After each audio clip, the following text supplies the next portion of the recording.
Marcus Harris moved silently through the spotless marble corridors of Westfield Innovations, his mop gliding across the floor in smooth, practiced strokes. At 53, his tall frame carried an easy strength, and his deep brown eyes seemed to absorb everything around him without ever drawing attention. Most employees barely looked at him, except when they needed something cleaned, or when they wanted to laugh. "Careful, Marcus," one junior executive sneered one morning, stepping over a freshly mopped patch. "Don't slip and hurt yourself. We'd hate to lose our star janitor." Laughter rippled through the group, their expensive shoes clicking on the tiles as they passed. Marcus only nodded politely, masking his thoughts behind a calm smile. What they didn't know, what none of them even suspected, was that Marcus wasn't there for the paycheck. Years earlier, he had been a tech CEO whose startup had sold for millions, a man with the kind of influence that filled news headlines. But after a corporate betrayal stripped away his trust and left him craving anonymity, Marcus decided to step out of the spotlight entirely. The janitor position at Westfield was a choice, a vantage point from which he could observe without being noticed.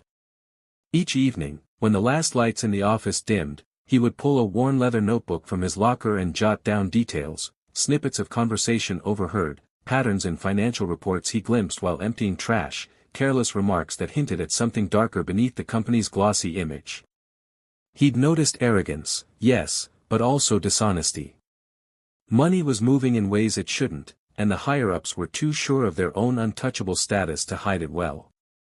The same people who mocked him for cleaning their messes had no idea he was quietly piecing together a puzzle that could destroy them.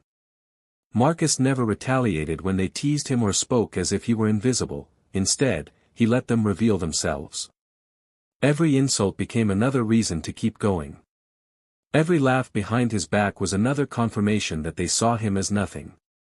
And that was exactly what he needed, for them to underestimate him completely, right up until the moment they realized who they were really dealing with. It was a rainy Thursday afternoon when Marcus, mop in hand, paused outside the half-open door of the executive conference room.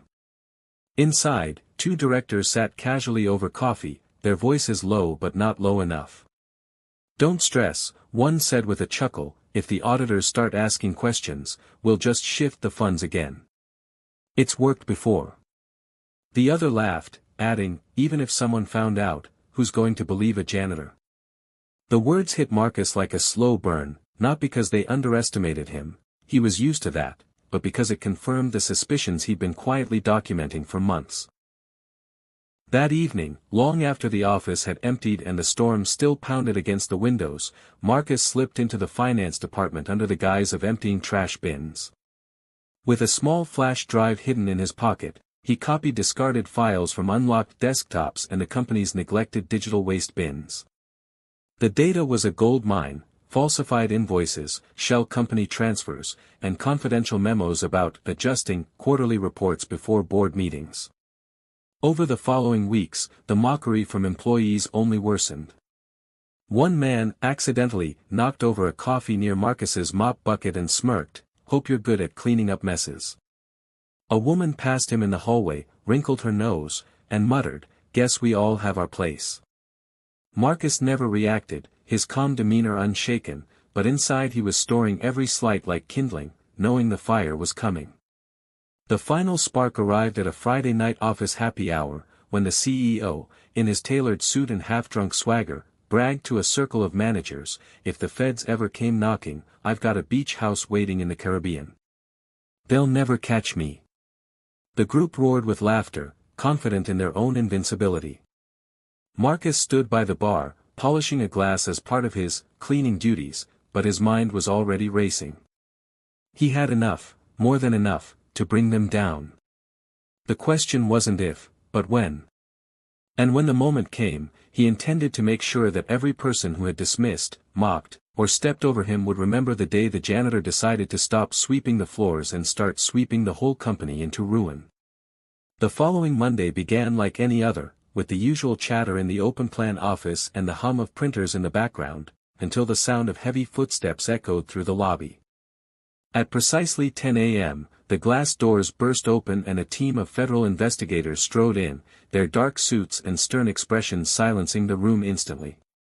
Employees froze mid-task, staring as the lead investigator announced they were there to conduct a full-scale financial audit. Panic flickered across faces, especially in the finance department, where keyboards suddenly went still. Marcus, dressed in his navy coveralls and pushing his mop bucket, moved quietly along the hallway, pretending to clean, though his eyes missed nothing. The CEO hurried forward, extending a hand in a forced display of confidence, but the investigators brushed past him, heading straight to the executive offices. Then came the moment no one saw coming. The lead investigator, scanning the room, asked, "Where's Mr. Harris?" Confused glances darted around. Most people didn't even know a Mr. Harris worked there, until someone pointed toward Marcus. Calmly, he removed his gloves, wiped his hands on a clean rag, and stepped forward. "That's me," he said evenly. The investigator smiled and shook his hand. "Thank you for your cooperation and for providing the documentation. Your testimony and evidence were invaluable." Gasps rippled through the room like a wave. Whispers broke out, the janitor, as realization began to dawn. The same man they had mocked for months was the one who had dismantled the very foundation of their company. As agents began seizing computers, boxes of files, and hard drives, Marcus finally spoke to the room. "You all saw me as invisible, but I was watching. You thought your words and actions had no consequence because you assumed I was beneath you. Respect doesn't cost anything, but disrespect can cost you everything. I hope today you remember that."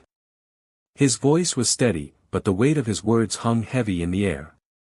The CEO's confident facade crumbled as two agents escorted him away in handcuffs, his designer watch glinting under the fluorescent lights. Marcus didn't gloat, didn't smile, he simply picked up his mop bucket and walked out, leaving behind the shocked silence of a company that had just discovered the man they'd underestimated was the one holding all the power. By Friday, the news was everywhere, TV anchors, online headlines, and social media feeds all blaring the same story: tech giant collapses after massive fraud exposed by Janitor. The irony wasn't lost on Marcus as he sat at his favorite corner cafe, sipping black coffee while the rain tapped softly against the window. Westfield Innovation's offices were now sealed with yellow tape, its executives facing criminal charges, its reputation obliterated. His phone buzzed relentlessly with interview requests, offers for book deals, and even calls from advocacy groups wanting him to speak about corporate discrimination. Marcus ignored them all for now. Fame had never been his goal. Across the table, an old friend from his CEO days leaned forward, studying him. "You could have outed yourself from the start. Why go through the trouble of working there in disguise?" Marcus smiled faintly, swirling his coffee. "Because when people think you're beneath them, they stop pretending. I wanted the truth, unfiltered. And they gave it to me."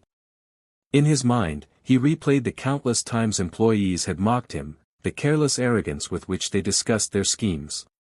Now, those same people were scrambling to hire lawyers, their expensive suits traded for courthouse attire. But Marcus wasn't done. He had already redirected part of his whistleblower reward into a tech incubator designed to fund startups led by minorities and underrepresented innovators, people who might otherwise be dismissed the way he had been. He wanted to turn his quiet victory into a loud legacy. As he stood to leave, a young man approached, clutching a folded newspaper with Marcus's picture on the front page. "Sir.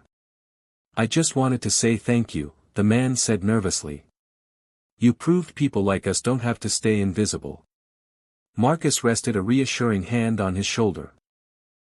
"Don't wait for permission to be seen," he replied. Stepping outside into the damp air, Marcus felt no need for celebration. The real win wasn't the company's downfall, it was the fact that he had exposed the truth without sacrificing his integrity. They had once called him just a janitor. Now, he was the man who had swept an empire off its feet, and built something better in its place.